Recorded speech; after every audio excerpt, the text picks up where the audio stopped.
Mohsin Naqvi, Mohsin Naqvi, Mohsin Naqvi, Mohsin Naqvi, Mohsin Naqvi, Mohsin Naqvi, Mohsin Naqvi, imported हुकूमत, imported हुकूमत, imported हुकूमत। जी तो नाज़रीन, डस्का में हम मौजूद हैं और जैसा कि इमरान खान साहब की गिरफ्तारी पर मुल्क भर में एहतजाज हो रहा है, अभी मेरे साथ बात करने के लिए मियाँ अशरफ सराफ साहब मौजूद हैं जो हल्का PP 43 के उम्मीदवार भी हैं। इनसे बात। बिस्मिल्लाहिर्रहमानिर्रहीम।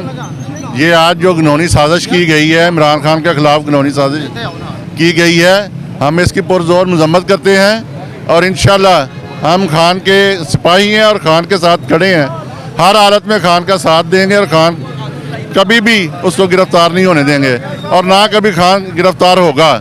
अल्लाह के फजल में ऐसी कोई न बने। अभी तक क्या प्लानिंग है आपकी डस्का में, क्योंकि इधर भी हम देख रहे हैं कारकुनान जमा है, उधर शेलिंग हो रही है, इधर कारकुनान जमा, क्या अभी तक? अगर उन्होंने कोई ऐसी गलत हरकत की तो हम इधर रोड ब्लॉक करेंगे, शहर ब्लॉक करेंगे इंशाअल्लाह, और ताकि इधर की पुलिस इधर ही रहे, उधर ना जाने पाए। अभी काली रातें जुल्म की धूप पे वार ना देना, जबर का सूरज ढलने को है, लोगों हिम्मत हार ना देना।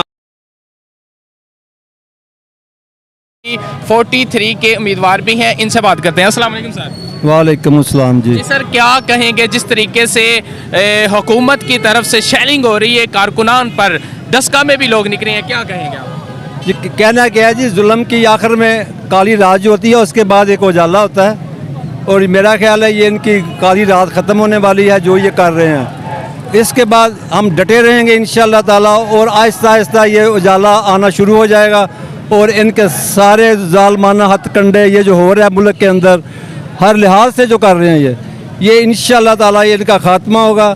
और वक्त के साथ साथ जैसे घड़ी में एक दफ़ा 12 बजते हैं, बाद में 1 होता है, जो 12 पे होती है वो 6 पे भी जाती है और इंशाअल्लाह इनका भी इक़्तिदार दिन ब दिन डूबेगा। जो ओछे हथकंडे हैं जो हुकूमत इस्तेमाल कर रही है, इसका मेन रीज़न आप क्या समझते हैं? क्या खान साहब ने जो संडे को जलसा कर रहे हैं उसकी वजह से, या इलेक्शन को मुलतवी करना चाह रहे हैं, क्या मेरा ख्याल है ये जो माफिया है ना इक़्तिदार का, ये अपने हाथ से ताकत जाने नहीं दे रहा।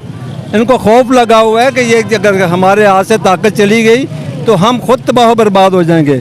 और ये जो कुछ कर रहे हैं, अब दौर बदल गया है, पूरी दुनिया में लोग हम शर्मिंदगी हो रही है पाकिस्तानियों को, जो मुल्क हमारे में हो रहा है। तो मेहरबानी करें कि अब हमारी ये जो हथकंडियाँ जालमाना फेल हैं इनको बंद करें ताकि पूरी दुनिया में जो इसका पाकिस्तान का इमेज है वो ख़राब जो हो रहा है उसको ठीक होना।